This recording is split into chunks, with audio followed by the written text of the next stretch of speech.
Assalamualaikum warahmatullahi wabarakatuh. Di pertemuan kali ini, kita akan mempelajari tentang NoSQL. Jadi, NoSQL atau Not Only SQL bersifat tanpa relasi atau non-relasional. NoSQL bisa mengelola database dengan skema yang fleksibel dan tidak membutuhkan query yang kompleks, sehingga skalabilitasnya tinggi untuk dapat berkembang sesuai dengan kebutuhan data yang ada. Tujuan utama menggunakan database NoSQL adalah untuk penyimpanan data terdistribusi dengan kebutuhan penyimpanan data yang sangat besar. NoSQL memiliki kemampuan untuk mendukung real-time web application yang dikembangkan. Database NoSQL menggunakan beragam model data untuk mengakses dan mengelola data. Jenis data ini dioptimalkan secara khusus untuk aplikasi yang memerlukan volume data yang besar, latensi rendah, dan juga model data yang fleksibel yang dicapai dengan mengurangi pembatasan konsistensi data dari database lainnya. Fleksibilitas kelebihan NoSQL. Yang pertama ada fleksibilitas. Database NoSQL umumnya menyediakan skema fleksibel yang memungkinkan pengembangan yang lebih cepat dan lebih berulang. Model data fleksibel membuat database NoSQL ideal untuk data yang semi terstruktur dan juga tidak struktur. Lalu yang kedua ada skalabilitas. Um, Database NoSQL umumnya didesain untuk meningkatkan skala dengan menggunakan klaster perangkat keras yang terdistribusi alih-alih meningkatkan skala dengan menambah server yang mahal dan juga robust. Beberapa penyedia layanan cloud menangani aktivitas di balik operasi ini dengan layanan yang dikelola sepenuhnya. Lalu yang ketiga ada kinerja yang tinggi. Database NoSQL dioptimalkan untuk model data spesifik dan pola akses yang memberikan kinerja yang lebih baik dibandingkan jika Anda mencoba mendapatkan fungsionalitas yang mirip dengan database relasional. Lalu fungsionalitas yang tinggi. Database NoSQL menyediakan API dan jenis data fungsional yang dibuat secara khusus untuk setiap model data yang sesuai. Lalu jenis-jenis dari NoSQL.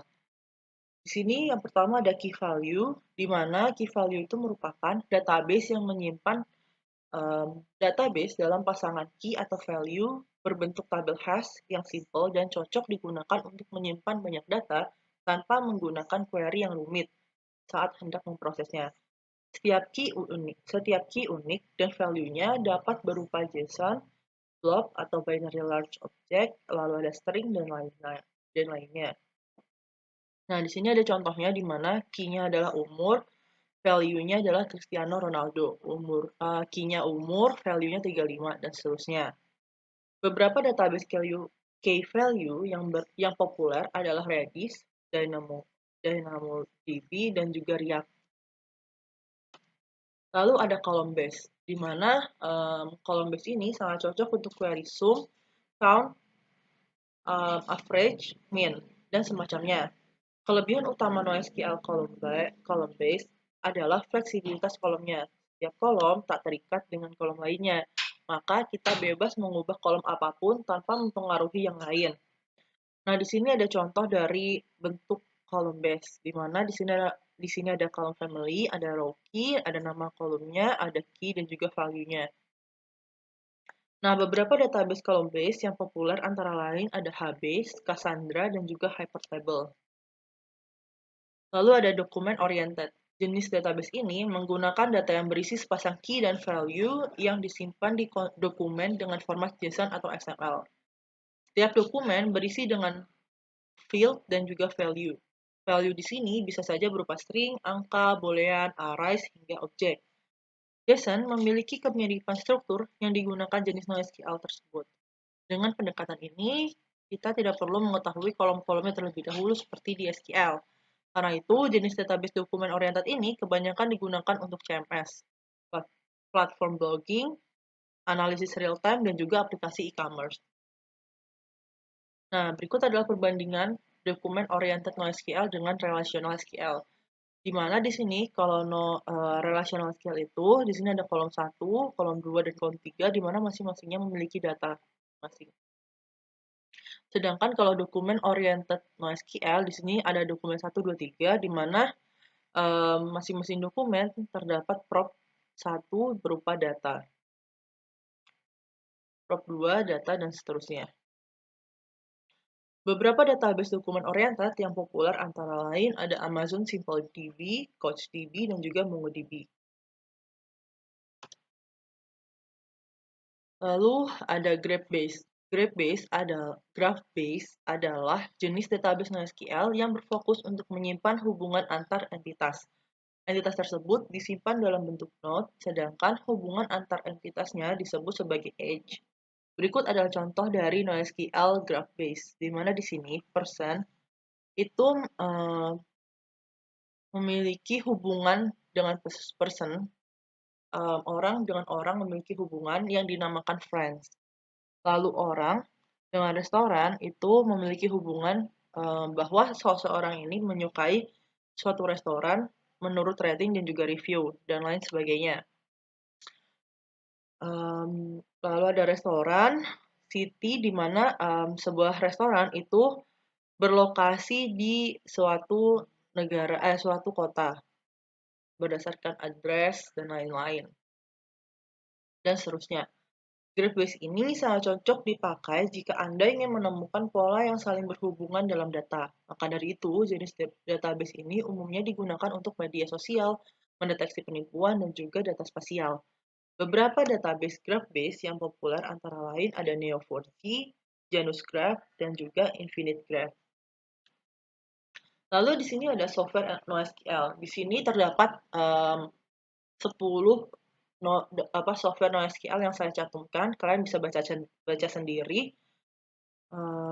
Ada MongoDB, ada Apache Cassandra, ada Apache Hibernate, dan lain-lain ya. Kalian bisa baca sendiri di PPT-nya. Sekarang saya akan lanjutkan ke cara ngoding di MongoDB-nya.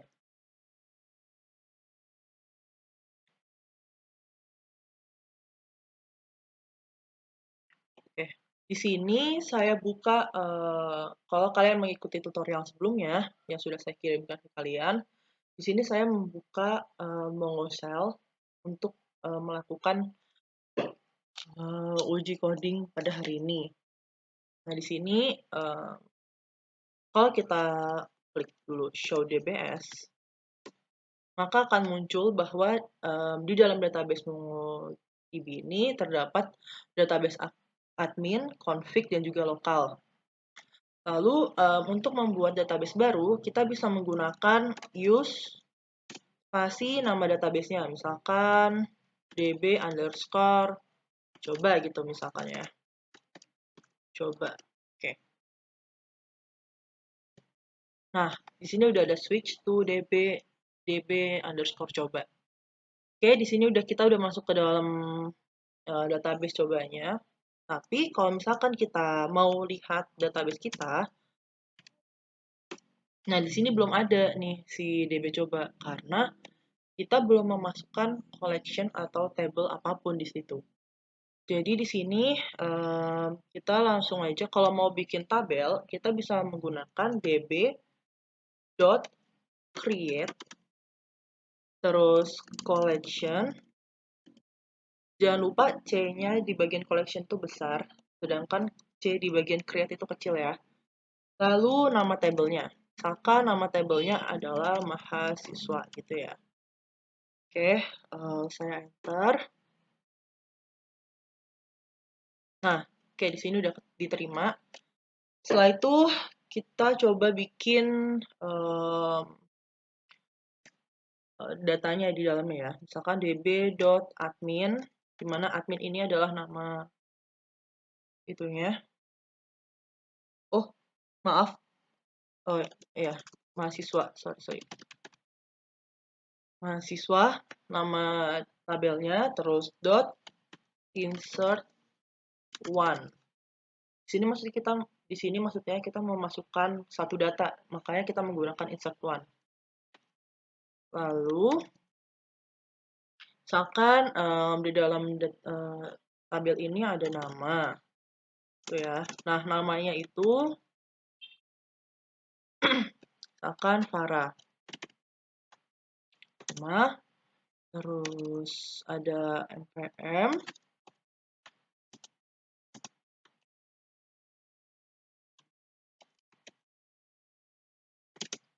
dan juga ada kelas misalkan.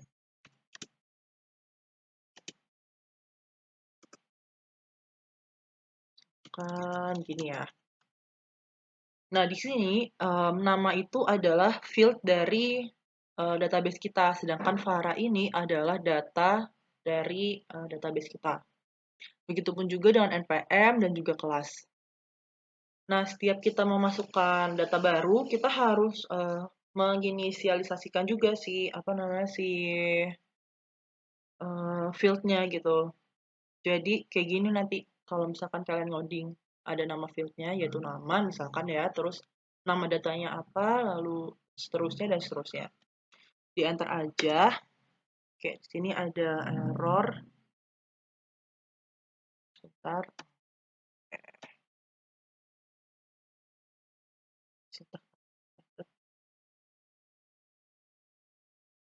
Oh iya, di sini saya kurang kurung.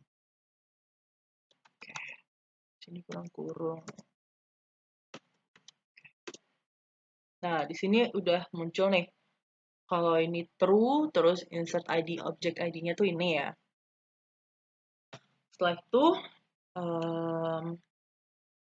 kita bisa coba cek nih.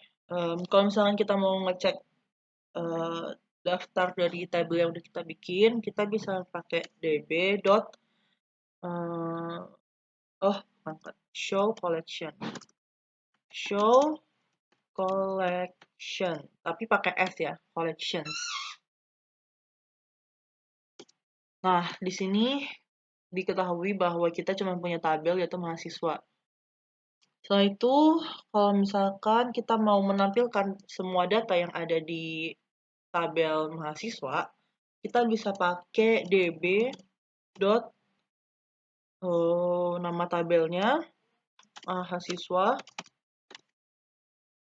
dot find. Oke. Nah, di sini ada ID objeknya, ada nama, npm dan juga kelasnya. Oke. Kalau selanjutnya, kalau misalnya kita mau menghapus tabelnya, kita bisa pakai db dot nama tabelnya mahasiswa gitu ya. Kalau kita mau menghapus dot drop. Ini buat menghapus tabelnya.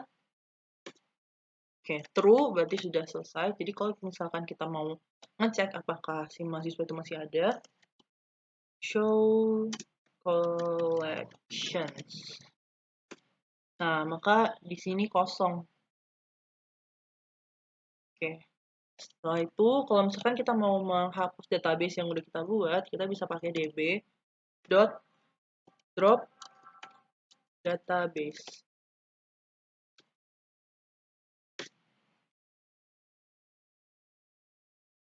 Oke. Di sini kita sudah bisa, di sini database kita sudah hilang. Kalau misalnya kita show db, maka database kita sudah tidak ada di bawahnya lokal ini ya. Oke, sekian dari saya. Kurang lebihnya mohon maaf. Wassalamualaikum warahmatullahi wabarakatuh.